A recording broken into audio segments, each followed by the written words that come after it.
تخيل كده انك راكب ساقية في ملاهي كبيرة، لحظة انت فوق وكاشف الدنيا كلها وحاسس انك ملكت الكون، ولحظة تانية الساقية بتلف بيك وتلاقي نفسك تحت والناس هي اللي بتبص عليك من فوق. اهو ده بالظبط ملخص الحياة اللي ربنا وصفها في كلمتين يهزوا اي جبل: وتلك الايام نداولها بين الناس. في الفيديو ده مش جاي اقول لك كلام انشائي، انا جاي اكشف لك السيستم او القانون اللي بيحكم الكوكب ده من يوم ما اتخلق الى ان يرث الله الارض ومن عليها. وهقول لك ليه القوي بيضعف والغني بيفلس والظالم بيقع. السبب ان الحال بيتبدل عشان التمحيص، يعني عملية الفلترة، عشان يبان مين بيعبد ربنا ومين بيعبد الظروف.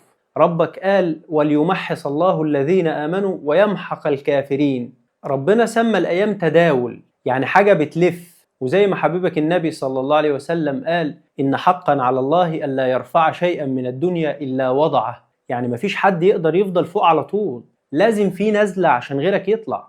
ودي عظمة العدل الإلهي. خد عندك مثلا البرامكة في عهد الدولة العباسية، كانوا ملوك الأرض، فلوس وجاه وسلطان، لدرجة إنهم نسوا إن في رب أصلا فوقيهم.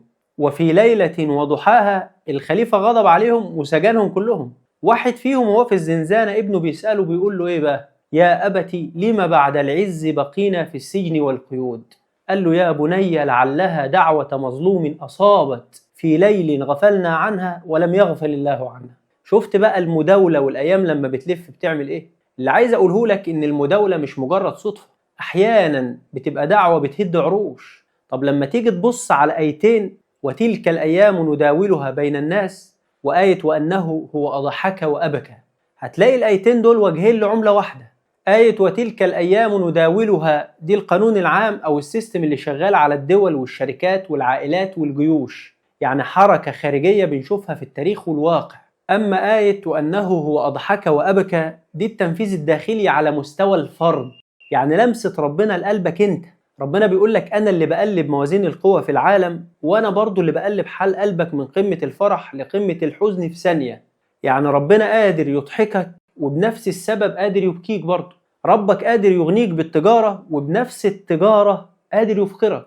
ربك بيحييك بنفس داخل طالع بسبب انت عايش، وقادر برضو يموتك بنفس النفس، يمنعه عنك دقيقتين أو أقل. وأنه هو أضحك وأبكى. سيدنا يوسف حب أبيه له هو اللي وداه الجب، والجب ده هو اللي وصله لبيت العزيز، وبيت العزيز هو اللي وداه السجن بتهمة هو بريء منها، والسجن هو اللي خلاه بقى عزيز مصر بعد كده. وأنه هو أضحك وأبكى. عشان كده المداولة مش شرط تكون عقاب، ممكن تكون استدراج، يعني ربنا يديك كل حاجة عشان يختبرك هتعمل ايه. ولما تطغى تيجي اللحظة اللي ربنا وصفها: حتى إذا فرحوا بما أوتوا أخذناهم بغتة. طيب إحنا بقى المفروض نعمل إيه عشان الساقية لما تلف بينا ونبقى تحت نكون في أمان؟ في شوية حاجات مهمة لازم تاخد بالك منها. أولا، الشكر وقت القمة والصبر وقت القاع، لأن اللي بيشكر ربنا بيثبته مكانه بل بيرفعه كمان، لقوله تعالى: لئن شكرتم لأزيدنكم. واللي بيصبر وقت الشدة ربنا بيرفعه تاني أسرع مما يتخيل. 2، اوعى تتغر بقوتك ولا تيأس من ضعفك، لأن ربك قال: كل يوم هو في شأن، يعز ذليل ويذل عزيزا ويرفع أقواما ويخفض آخرين. واللعبة كلها إنك تفهم إن الأيام دي عهد عندك مش ملكك، والذكي هو اللي بيستغل وجوده فوق عشان يسند اللي تحت. 3، اوعى تتبطر على نعمة في إيدك، وكم أهلكنا من قرية بطرت معيشتها. 4، إياك والظلم، دعوة المظلوم قد تكون هي المحرك الخفي اللي بيدير عجلة الأيام، اللي بتقلب القوي ضعيف. ربنا بيوريك إن الضحك مش أبدي ولا البكاء كمان أبدي، لأن الأيام بتلف، فاللي بيضحك النهاردة لازم يعمل حساب للحظة البكاء، واللي بيبكي لازم يتفائل بأن اللي أبكى هو الوحيد اللي قادر أن يضحك. وخد بالك والدايرة بتلف. وصلت؟